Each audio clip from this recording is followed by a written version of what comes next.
नमस्कार, very good morning, सुप्रभात। बहुत स्वागत है आप सभी का हमारे खास बुलेटिन गंगा सवेरा में। आपके साथ हूं मैं दीपा बाफिला। यूपी की कमान फिर से योगी आदित्यनाथ के हाथों में है और आगे आने वाले दिनों में वो एक्शन लेते हुए आपको दिखाई देने वाले हैं। नमस्कार, मैं हूं आपके साथ जया मिश्रा। योगी की टीम इस बार नई है, कई नए चेहरों को मौका मिला है तो कई ऐसे भी हैं जिन्हें उम्मीद थी कि वो योगी टीम में शामिल हो सकते हैं, पर ऐसा हुआ नहीं।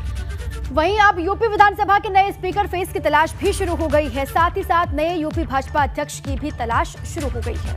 और आज इन्हीं खबरों पर करेंगे गंगा सवेरा में बात, तो चलिए शुरू करते हैं खास कार्यक्रम गंगा सवेरा।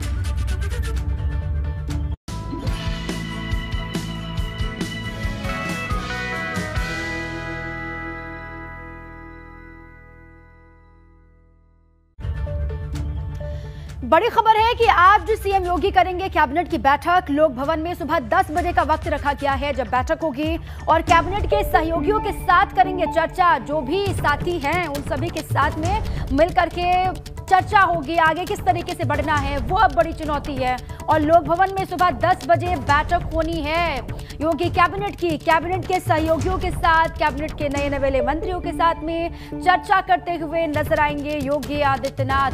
दूसरी मर्तबा संभाली है उत्तर प्रदेश की कमान और कल शपथ भी उन्होंने ले ली है। इसके अलावा उनके तमाम कैबिनेट के मंत्री भी शामिल रहेंगे कैबिनेट की इस बैठक में। और देखिए, दूसरी सरकार की ये पहली कैबिनेट की बैठक है, इसीलिए अपने आप में अहम हो जाती है। बड़ी जानकारी आपके सामने है। योगी आज करने वाले हैं कैबिनेट की बैठक और 10 बजे का वक्त है। सुबह सुबह लोक भवन में ये बैठक होगी। जितने भी कैबिनेट के सहयोगी हैं उनको ये बता दिया गया है, वो पहुंचेंगे इस बैठक का हिस्सा बनने के लिए।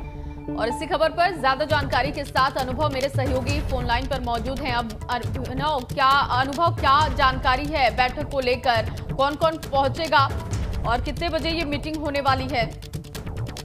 देखिए, कल जिस तरीके से योगी आदित्यनाथ ने जो उनके पूरा मंत्रिमंडल है उसके साथ बैठक की थी और किस तरीके से सरकार का फोकस रहेगा, किन चीजों को आगे काम करना है, किस पर आगे बढ़ना है और जो लोक संकल्प कल्याण पत्र हम कहीं जारी किया था पार्टी ने, उसको कैसे आगे बढ़ाना है, सारी चीजों पर चर्चा हुई। तो आज मुख्यमंत्री ने उन लोगों को जो कैबिनेट में उनके सहयोगी हैं, कैबिनेट मंत्रियों को बुलाया है। सुबह 10 बजे लोक भवन में ये बैठक होगी और फिर क्योंकि आज प्रोटेम स्पीकर का भी शपथ ग्रहण समारोह है तो वो 11 बजे राजभवन में होगा, वहाँ पर मुख्यमंत्री जाएंगे। और उसके बाद जो अपर मुख्य सचिव और सचिव हैं सरकार में, शासन में, उनके एक कार्यक्रम रखा गया है तो मुख्यमंत्री उन्हें भी संबोधित करेंगे।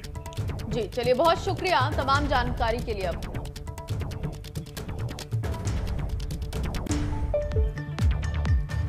देखिए, सुबह 11 बजे प्रोटेम स्पीकर का शपथ ग्रहण समारोह है और शपथ ग्रहण समारोह में शामिल होंगे सीएम योगी। लखनऊ में एसीएस प्रमुख सचिवों को भी संबोधित करेंगे सीएम। सुबह 11:30 बजे योजना भवन में संबोधित करेंगे कार्यक्रम को सीएम। तो शपथ ग्रहण समारोह में शामिल होने वाले हैं सीएम योगी आदित्यनाथ। आपको बताएं कि लखनऊ में एसीएस प्रमुख सचिवों को भी संबोधित करने वाले हैं सीएम, क्योंकि अब देखिए शपथ ग्रहण का कार्यक्रम पूरा हो चुका है तो आगे किस तरीके से गतिविधियां अब रहेंगी उस पर फोकस है। सुबह 11:30 बजे का समय बताया जा रहा है। योजना भवन में ये कार्यक्रम होगा जहां पर सीएम पहुंचेंगे। 11 बजे प्रोटेम स्पीकर शपथ ग्रहण करेंगे, जो कि बाकी मंत्रियों को शपथ दिलवाएंगे और उससे पहले प्रोटेम स्पीकर शपथ ग्रहण करने वाले हैं। और इसके साथ ही एसीएस प्रमुख सचिवों को भी संबोधित करने का कार्यक्रम है। सुबह 11:30 बजे योजना भवन में कार्यक्रम होगा जिसमें सीएम भी पहुंचेंगे। बड़ी खबर है कि आज सीएम कैबिनेट की बैठक करने वाले हैं, लेकिन इससे पहले सीएम योगी ने मंत्रिमंडल के सहयोगियों के साथ पहली बैठक की। शुक्रवार को सीएम ने मंत्रिमंडल के सहयोगियों के साथ बैठक की और पहली ही बैठक में सीएम ने मंत्रिमंडल सहयोगियों को निर्देश दिए। उन्होंने कहा कि जनसेवा से बढ़कर कोई और पुण्य का काम नहीं है। साथ ही सार्वजनिक जीवन में पारदर्शिता, ईमानदारी महत्वपूर्ण है। परफॉर्मेंस बेस्ड कार्यों पर फोकस हो। मंत्रीगण प्रभारी मंत्री के रूप में हर महीने जिले में जाएं, ये भी निर्देश दिए हैं सीएम योगी आदित्यनाथ ने। देखिए, पहली बैठक हुई और बैठक में ही ये निर्देश देते हुए योगी आदित्यनाथ नजर आए।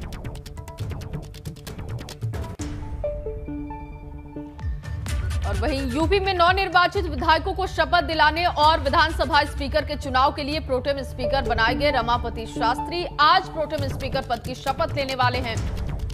राज्यपाल आनंदीबेन पटेल आज सुबह 11 बजे राजभवन में उनको शपथ दिलाएंगी और 18वीं विधानसभा के गठन के लिए नवनिर्वाचित विधायकों को शपथ दिलाने की प्रक्रिया प्रोटेम स्पीकर पूरी कराएंगे। और विधानसभा का सत्र शुरू होने पर प्रोटेम स्पीकर की देखरेख में ही नए विधानसभा अध्यक्ष का चुनाव भी होगा। इसके बाद 28 और 29 मार्च को प्रोटेम स्पीकर 403 विधायकों को शपथ दिलवाएंगे। तो प्रोटेम स्पीकर के तौर पर आज शपथ लेते हुए रमापति शास्त्री भी दिखाई देंगे। उसके बाद वो विधायकों को शपथ दिलवाएंगे। पूरी प्रक्रिया इसी तरीके से आगे बढ़ती है।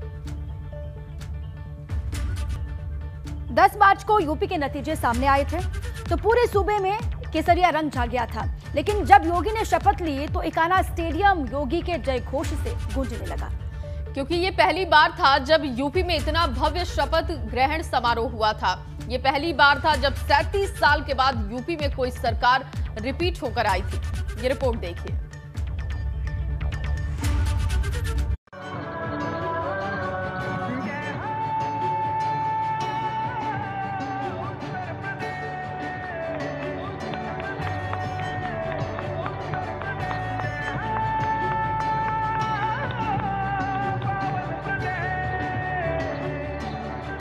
मैं आदित्यनाथ योगी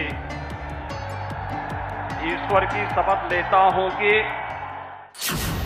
योगी 2.0 की शपथ, यूपी के भाग्य का विजय पथ।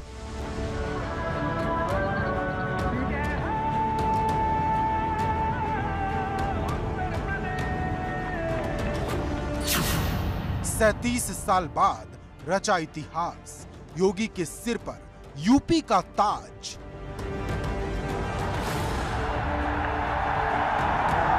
मैं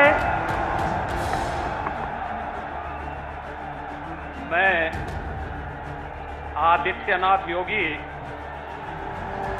ईश्वर की शपथ लेता हूं कि यूपी फतेह करने का जश्न भाजपा ने 10 मार्च को ही मना लिया था, लेकिन जिस शुभ घड़ी का इंतजार पूरे देश को था वो 15 दिन बाद आई, जब एक बार फिर योगी आदित्यनाथ ने यूपी के मुख्यमंत्री पद की शपथ ली तो लखनऊ का अटल बिहारी वाजपेयी स्टेडियम योगी के नाम से गूंज उठा।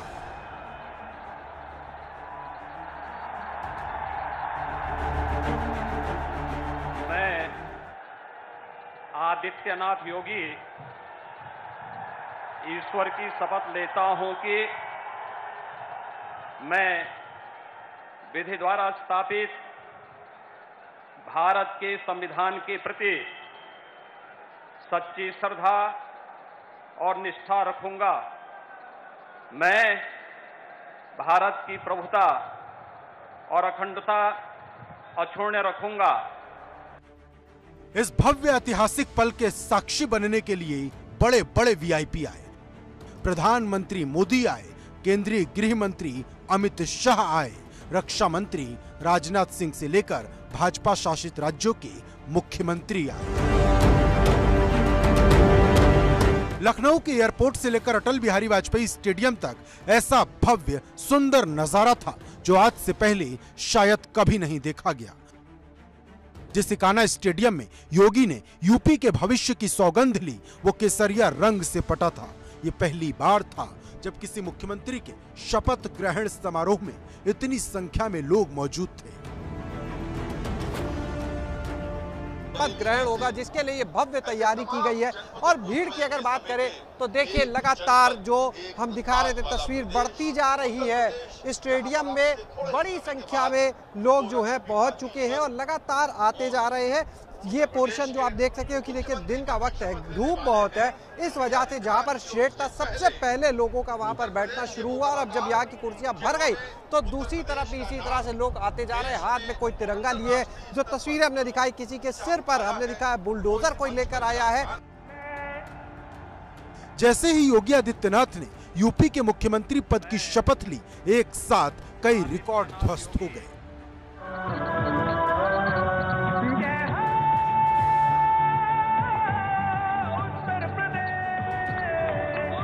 क्योंकि ये पहली बार था जब 37 साल बाद यूपी में फिर से कोई सरकार रिपीट हुई। यह आजादी के बाद पहली बार था जब कोई मुख्यमंत्री कार्यकाल पूरा करने के बाद फिर से यूपी में मुख्यमंत्री बना हो, और कहीं ना कहीं इसका एहसास खुद सीएम योगी आदित्यनाथ को भी है।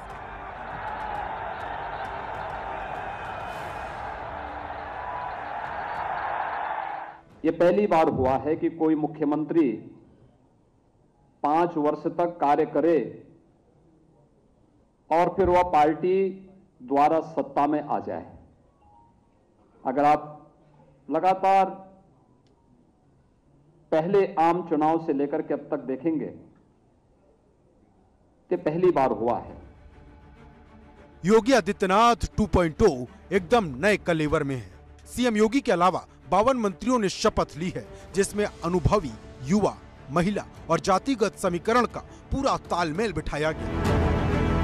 एक तरह से 22 की तस्वीर में 24 की झलक देखने की कोशिश की गई, क्योंकि योगी मंत्रिमंडल में पहले अधिकतम संख्या 60 थी, लेकिन इस बार आगे के लिए गुंजाइश रखी गई है ताकि जरूरत के मुताबिक जातीय समीकरण को 2024 से पहले दोबारा सेट कर दिया जाए। रतीश त्रिवेदी, नितिन उपाध्याय और अनुभव शुक्ला के साथ वीरेश पांडे, एबीपी गंगा।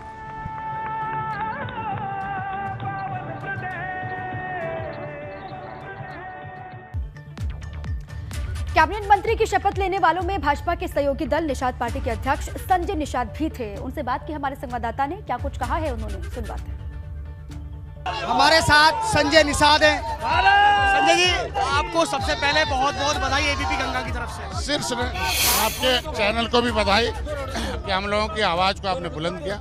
माननीय मोदी जी को धन्यवाद देता हूँ, अमित शाह जी को धन्यवाद देता हूँ और माननीय योगी जी को धन्यवाद देता हूँ। उन्होंने भरोसा किया, हम भरोसे पर खरा उतरेंगे।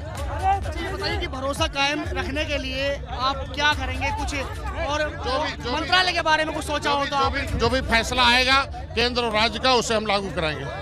देखिए, ये संजय निषाद हैं जिन्हें मंत्री बनाया गया है, मंत्री पद की शपथ दिलाई गई है। इनका भी यही कहना है कि जो हम पर विश्वास किया है, हम उस विश्वास पर खरा उतरने की पूरी कोशिश करेंगे। लखनऊ से कैमरामैन कपिल सोलंकी के साथ एबीपी गंगा के लिए मैं शक्ति सिंह। वहीं बुंदेलखंड में जिन 4 मंत्रियों को योगी मंत्रिपरिषद में जगह मिली है, उसमें मनोहर लाल उर्फ मन्नू कोरी का नाम भी शामिल है। शपथ के बाद मन्नू कोरी से बात की है एबीपी के संवाददाता ने, आप भी सुनिए। बहुत बहुत बधाई, सभी को बहुत बहुत धन्यवाद। पूरा उत्तर प्रदेश और पूरा देश आनंदित है और खुशियां मना रहे हैं और अच्छे अच्छे विकास के कार्य होते रहेंगे, वो करते रहेंगे। जो नया मंत्रिमंडल बना है, क्या 2024 को देखते हुए बना है क्या ये?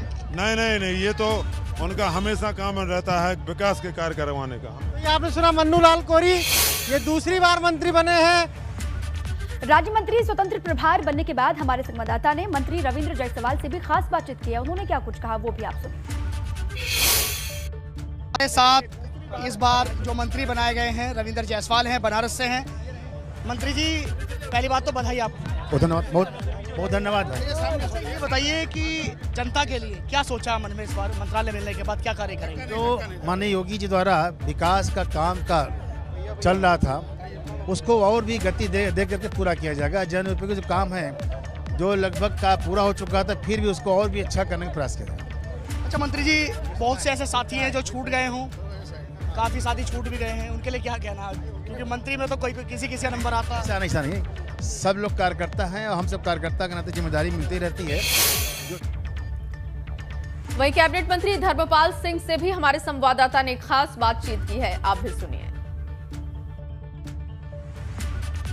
हमारे साथ धर्मपाल सिंह हैं, योगी 1 में भी थे और योगी 2 में भी आज शपथ लिया है। धर्मपाल जी, कल ही हमने आपको बधाई दी थी, आज आपने शपथ ली है। पहले में भी आप रहे, योगी 1 में भी, अब योगी 2 में भी जिम्मेदारी मिली है। क्या लग रहा है अब जो जिम्मेदारी मिली है, चुनौतियां बहुत ज़्यादा रहेंगी? देखिए, जो चुनौतियां हैं, इन चुनौतियों को हम अवसर में बदलने का काम करेंगे। योगी मंत्रिमंडल में इस बार बहुत बड़ा बदलाव हुआ है। ऐसा फैसला हुआ है जिसकी उम्मीद बहुत कम थी। इस बार सरकार में 2 डिप्टी सीएम तो रहेंगे, लेकिन एक चेहरा बदला हुआ आपको दिखाई देगा। दरअसल ये चेहरा है ब्रजेश पाठक का, जिन्हें दिनेश शर्मा की जगह बिठाया गया है। हालांकि पार्टी ने ऐसा करने में पूरी सावधानी बरती है। अगर एक ब्राह्मण चेहरे को हटाया गया तो उसी कुर्सी पर ब्राह्मण चेहरे को लाकर बिठाया भी गया। और सवाल ये है कि योगी सरकार में नंबर 2 कौन है? मैं केशव प्रसाद मौर्य, मैं ब्रजेश पाठक, मैं विधि द्वारा स्थापित भारत के संविधान के प्रति सच्ची श्रद्धा और निष्ठा रखूंगा। हार कर भी जीत गए केशव, योगी के डिप्टी बने पाठक। मैं उत्तर प्रदेश राज्य के उप मुख्यमंत्री के रूप में अपने कर्तव्यों का श्रद्धा पूर्वक और शुद्ध अंतःकरण से निर्वहन करूंगा।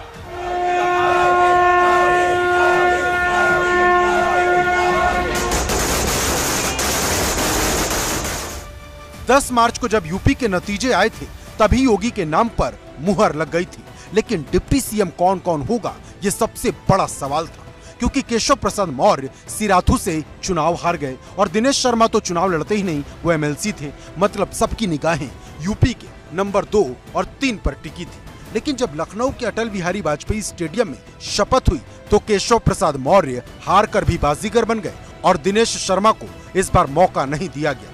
मैं केशव प्रसाद मौर्य ईश्वर की शपथ लेता हूं कि मैं विधि द्वारा स्थापित भारत के संविधान के प्रति सच्ची श्रद्धा और निष्ठा रखूंगा। मैं भारत की प्रभुता और अखंडता अक्षुण्ण रखूंगा। भाजपा हाईकमान ने ओबीसी वोट को साधने के लिए फिर एक बार केशव प्रसाद मौर्य को अपनी पहली पसंद चुना तो ब्राह्मण चेहरे के तौर पर ब्रजेश पाठक का विजय तिलक किया। मैं ब्रजेश पाठक ईश्वर की शपथ लेता हूं कि मैं विधि द्वारा स्थापित भारत के संविधान के प्रति सच्ची श्रद्धा और निष्ठा रखूंगा। मैं भारत की प्रभुता और अखंडता अक्षुण्ण रखूंगा। यूपी में आज से योगी 2 सरकार अस्तित्व में आ गई है। मुख्यमंत्री योगी आदित्यनाथ ने दूसरी बार मुख्यमंत्री पद की शपथ ली तो केशव प्रसाद मौर्य ने भी दूसरी बार डिप्टी सीएम पद की शपथ ली और वहीं ब्रजेश पाठक भी उप मुख्यमंत्री बने हैं। कुल अगर हम देखें तो मुख्यमंत्री समेत 53 मंत्री इस मंत्रिमंडल में हैं। योगी 2 में 53 मंत्री हैं, जिसमें कैबिनेट मिनिस्टर्स भी हैं, राज्य मंत्री स्वतंत्र प्रभार भी हैं और राज्य मंत्री भी हैं। मतलब एक मौर्य और एक ब्राह्मण का जो कॉम्बिनेशन पहले था वो आगे भी रहेगा। देखिए, जनता के लिए केशव प्रसाद और जनता के बीच में, केशव प्रसाद और कार्यकर्ता के बीच में ना कोई अंतर था, ना कोई अंतर है, ना जीवन के अंतिम सांस तक कोई अंतर रहेगा। सिर्फ जनता में, आप में भी तो चेहरे से दिखाई दे रहा है, लेकिन ये निश्चित तौर से मेरा जो उत्साह है वह जनता का ही उत्साह है, वो कार्यकर्ता का ही उत्साह है, कार्यकर्ता का ही आशीर्वाद है और नेतृत्व ने एक बार फिर से भरोसा मेरे ऊपर किया है और मुझे जिम्मेदारी दी है। मैं अपने संपूर्ण केंद्रीय नेतृत्व, प्रदेश नेतृत्व और मुख्यमंत्री जी के प्रति भी बहुत हृदय से धन्यवाद। वहीं एक सवाल इस बात का भी है कि क्या योगी 2.0 में ब्रजेश पाठक का कद दूसरे डिप्टी सीएम के मुकाबले ज्यादा बड़ा होगा, जो पिछली सरकार में कानून मंत्री थी और लखनऊ कैंट की जीत के बाद प्रमोशन पाकर डिप्टी सीएम बने। भैया ने पूरी हेल्प करी है और भैया ने पूरी हेल्प करी। ब्रजेश भैया कार्यकर्ताओं के दिलों के राजा है और ब्रजेश पाठक जी जैसा नेता इस भारत में नहीं है। तो उप मुख्यमंत्री के रूप में शपथ लेने के बाद ब्रजेश पाठक के सरकारी आवास के बाहर आतिशबाजी हो रही है और जिंदाबाद के नारे लग रहे हैं, क्योंकि इसमें किसी को शक नहीं कि भाजपा ने केशव प्रसाद मौर्य को डिप्टी सीएम बनाकर दूर की चाल चली है, क्योंकि 2 साल बाद देश की सबसे बड़ी सियासी लड़ाई खड़ी है, जिसे जीतने के लिए केशव प्रसाद मौर्य जैसे महारथियों की जरूरत होगी। Bureau report, ABP Ganga. आगे बढ़ते हैं। यूपी में योगी सरकार की वापसी के बाद शहर शहर भाजपा कार्यकर्ता जश्न में डूबे हुए। आपको हम अब 6 तस्वीरें दिखाने जा रहे हैं। यूपी के अलग अलग हिस्सों की ये 6 तस्वीरें हैं, अलग अलग जिलों की हैं। पहली तस्वीर गोरखपुर की आपको दिखा रहे हैं, जो कि गढ़ है योगी आदित्यनाथ का, जहां मुस्लिम समाज के लोगों ने योगी आदित्यनाथ की शपथ लेने के बाद एक दूसरे को मिठाई बांटी और खुशी का इजहार किया। और इसके अलावा मथुरा में भी लोगों ने विधायक लक्ष्मी नारायण के शपथ लेने के बाद एक दूसरे को मिठाई बांटी है। आगरा की बात करें तो आगरा में भी कार्यकर्ता जश्न मनाते हुए दिखाई दिए। भाजपा कार्यकर्ताओं ने योगी सरकार की वापसी पर जश्न मनाया। बाराबंकी में भाजपा कार्यकर्ताओं ने विधायक सतीश शर्मा को राज्य मंत्री बनाए जाने पर एक दूसरे को मिठाई खिलाकर बधाई दी है। और इसके अलावा पीलीभीत से विधायक संजय सिंह गंगवार को मंत्री बनाए जाने पर जिले में जगह जगह मिठाइयां बांटी गई। तस्वीरें भी दिखा रहे हैं आपको। समर्थकों ने जमकर ढोल नगाड़ों पर डांस भी किया। तो गोंडा में महिला मोर्चा के कार्यकर्ताओं ने दीप जलाकर जश्न मनाया, आतिशबाजी की। इसी की 6 तस्वीरें आपको दिखा रहे हैं। हालांकि कमोवेश पूरे उत्तर प्रदेश की कल की तस्वीरें ऐसी ही थी। उनमें से सिर्फ 6 तस्वीरें आपके सामने हम रख रहे हैं। गोरखपुर, मथुरा, आगरा, बाराबंकी, पीलीभीत और गोंडा। इससे अंदाजा लगाइए कि पूरे उत्तर प्रदेश में किस तरीके से कल जश्न मनाया गया होगा। और वहीं यूपी में नई सरकार के गठन के बाद अब नया विधानसभा अध्यक्ष कौन बनेगा, इस सवाल का जवाब सभी जानना चाहते हैं। सूत्रों के हवाले से खबर यह है कि सतीश महाना को नया विधानसभा स्पीकर बनाया जा सकता है। बिल्कुल, हालांकि अभी इसकी आधिकारिक पुष्टि हुई नहीं है। सतीश महाना के इस बार योगी की टीम में शामिल होने की खूब चर्चाएं थी। कहा जा रहा था कि वो योगी मंत्रिमंडल में शामिल जरूर होंगे, मगर इन कयासों पर पानी फिर गया, कुछ भी नहीं हुआ। अब चर्चा है कि वो स्पीकर बन सकते हैं। स्पीकर के लिए उनका नाम लगभग तय ही माना जा रहा है। पहले तमाम चर्चाएं थी, नाम आपने सुना था। सूत्रों के हवाले से बड़ी जानकारी आपको हम दे रहे हैं। इससे पहले मंत्रिमंडल में शामिल वो होंगे, ऐसी चर्चाएं हुई, लेकिन मंत्रिमंडल में उनको जगह नहीं मिली, शामिल नहीं हुए। उसके बाद अब विधानसभा स्पीकर की जो जगह खाली है, उसके लिए कहा जा रहा है कि सतीश महाना को आगे किया जा सकता है और सतीश महाना जो है वो विधानसभा स्पीकर बन सकते हैं। बिल्कुल दीपा, और देखिए अभी आधिकारिक तौर पर इसकी पुष्टि नहीं हुई है, लेकिन सपा के तेवर से पहले ज्यादा आक्रामक महाना का नाम आगे क्यों है, ये देखिए। सदन चलाने के लिए अनुभवी बताए जा रहे हैं। सतीश महाना ने 8वीं बार विधानसभा चुनाव जीता है। सभी दलों के नेताओं से सतीश महाना के अच्छे संबंध भी हैं और साफ सुथरी छवि की वजह से वो पहली पसंद माने जा रहे हैं। 2017 के मुकाबले 2022 में विपक्ष ज्यादा मजबूत है। अखिलेश ने लोकसभा की जगह विधानसभा का सदस्य रहना चुना है और देखिए सपा के तेवर से पहले ज्यादा आक्रामकता दिखाई दे रही है। तो ऐसे में बहुत सारे कारण हैं जिससे माना जा रहा है कि सतीश महाना स्पीकर हो सकते हैं, क्योंकि कैबिनेट में उन्हें जगह नहीं मिली। पहले अनुमान ये था कि उनको कैबिनेट में जगह दी जा सकती है, लेकिन देखिए अब जब कैबिनेट में जगह नहीं मिली है तो ये माना जा रहा है कि एक बड़ी जिम्मेदारी उन्हें दी जा सकती है और वो विधानसभा स्पीकर की जिम्मेदारी हो सकती है।